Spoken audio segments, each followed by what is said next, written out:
வணக்கம் மக்களே, நானும் உங்கள் குயின் சாண்டல். இன்றைக்கி வால்பாறை போயிருக்கேன். வால்பாறையிலேருந்து ஒரு வீடியோ எடுத்து போடணும் அப்படின்றது என்னோடய ஆசை. நான் என்ன பண்ணிகிட்ருக்கேன், தேயிலை செடியில் அதனுடைய இலைகளை எப்படி பறிச்சிருக்கேன் பாருங்கள். டீத்தூள் தயாரிக்கிறது எப்படி அப்படின்றத, இந்த இலையில தான் நம்ம டீத்தூள் தயாரிக்கிறோம்.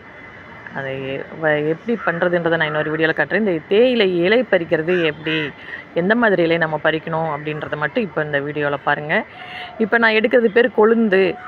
அந்த பெரிய பெரிய தண்டாக எடுக்கிறேன் பார்த்தீங்களா, இந்த தண்டு இதெல்லாம் அப்படி இது கொழுந்து. இது இப்படி தான் நம்ம பறிக்கணும். பறித்து எடுத்து இதில் பாருங்கன்னா, அந்த நான் இப்போ காட்டுறது வந்துட்டு கொழுந்து 3 இலை வஞ்சி, இது 2 இலை வஞ்சி, இன்னும் இது பார்த்திங்கன்னா கொழுந்து ரைட், இது 3 இலை வஞ்சி, இது வந்து 3 இலை வஞ்சி. இது எல்லாம் அப்படியே மொத்தமாக நம்ம கொழுந்து அப்படின்னு சொல்லுவோம். இதை பாருங்கள், இப்படி தான் நம்ம கொழுந்து எடுக்கிறோம். இந்த கொழுந்தை எடுத்து நம்ம இந்த ஃபேக்ட்ரிக்கு கொண்டுட்டு போய் ட்ரையரில் காய வச்சு, அதை நம்ம என்ன பண்ணுறோம் அப்படின்னா மிஷினில் கொடுத்து நல்லா அரைப்பாங்க. அது டீ ஃபேக்ட்ரியில் செய்கிற வேலை.